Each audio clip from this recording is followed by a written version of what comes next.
Hoje a nossa reflexão será no texto de Atos, capítulo 9, do verso 10 ao verso 15, que diz o seguinte: Em Damasco havia um discípulo chamado Ananias. O Senhor o chamou numa visão. Ananias, eis-me aqui, Senhor, respondeu ele. O Senhor lhe disse: Vá à casa de Judas, na rua chamada direita, e pergunte por um homem de Tarso chamado Saulo. Ele está orando.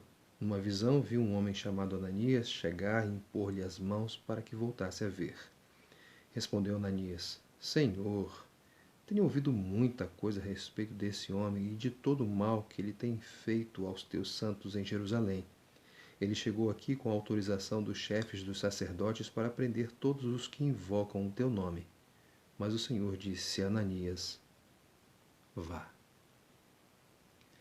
Esses dias eu conversava com o pastor Wagner e compartilhava com ele aquilo que eu tenho percebido o Senhor fazer na minha vida e na vida da minha família. E, obviamente, temos aprendido com o Senhor e temos nos alegrado nele.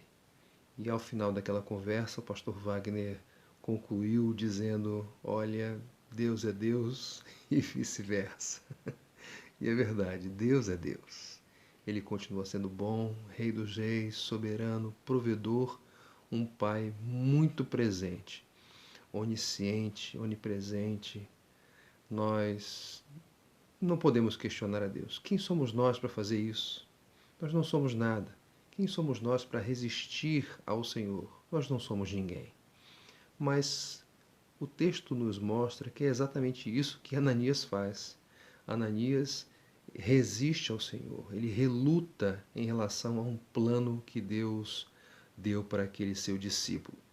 E, ao que tudo indica, a base dessa resistência de Ananias era a sua experiência, as informações que ele tinha a respeito de Saulo, a quem Ananias estava sendo enviado pelo Senhor.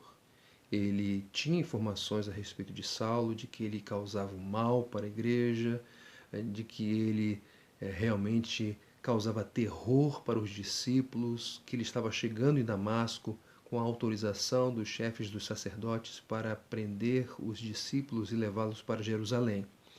Todas essas informações que Ananias tinha a respeito de Saulo eram verdadeiras. Elas condiziam com a realidade, só que com uma realidade passada. O que Ananias desconhecia era a nova realidade a respeito de Saulo. Essa realidade, embora desconhecida por Ananias, era muito bem conhecida pelo Senhor.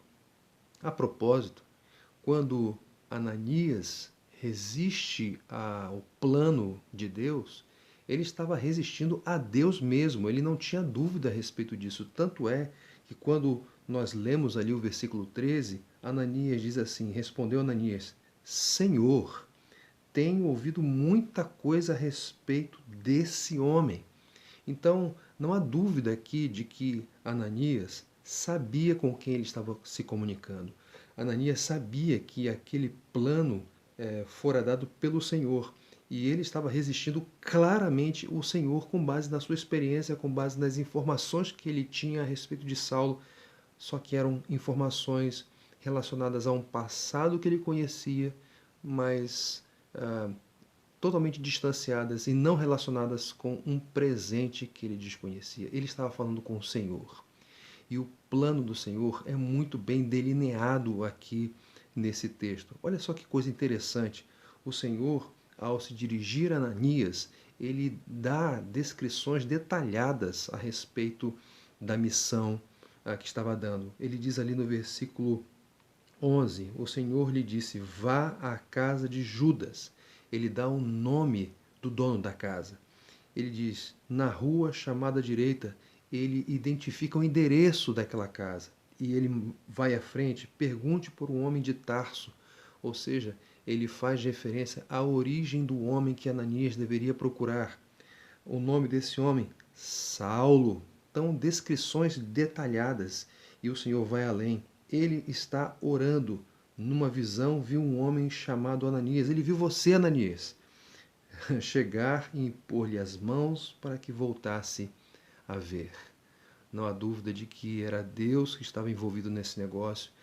essa descrição aqui demonstra que Deus é soberano, que Deus é onisciente e todas essas coisas parecem ser ignoradas por Ananias porque ele baseia a sua reação, a sua resposta ao plano de Deus na sua experiência, nas informações que ele tinha de um passado conhecido, distantes de um presente desconhecido. Por vezes nós fazemos assim, não é verdade? Por vezes nós resistimos ao Senhor. Por vezes nós relutamos diante daquilo que Ele nos propõe, diante daquilo que Ele nos orienta a fazer. E nós resistimos por causa da nossa experiência. Não sei se você já ouviu uma estatística relacionada a profissionais do setor elétrico. Muitos deles sofrem acidentes não porque são inexperientes, muito pelo contrário, há uma grande incidência de acidentes envolvendo profissionais muito experientes. Por quê?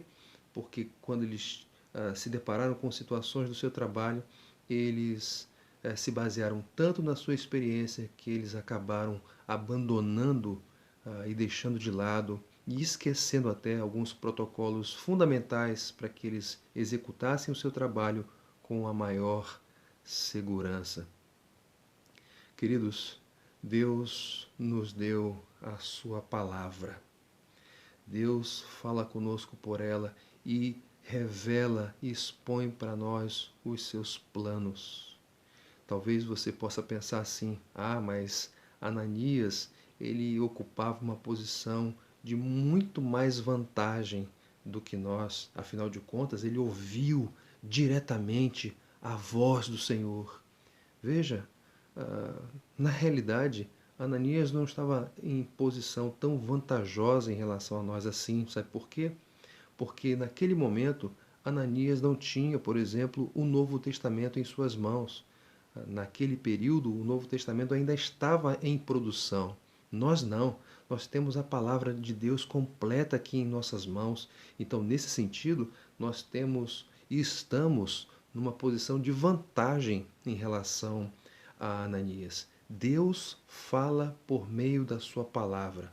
Eu sei que você vai, em algum momento da sua história, se deparar com uma escolha. Você vai estar diante de uma encruzilhada e nela você vai ter a opção de se basear nas suas experiências ou a opção de se basear na revelação, na segura palavra do Senhor. Sabe qual é a opção que você deve adotar? Claro, a opção da segura, da fiel, da fidedigna palavra do Senhor. Porque ela é palavra de Deus e Deus não erra. Deus é seguro, Deus é fiel. Em outras palavras, Deus é Deus e vice-versa. Então, certamente você vai se deparar com decisões pela vida. As suas experiências são importantes, mas elas não são palavra de Deus. Se firme, se baseie na palavra de Deus, porque isso dará para você e para as suas decisões a segurança que você deve experimentar. Porque, afinal de contas, Deus é Deus e vice-versa. Que Deus te abençoe.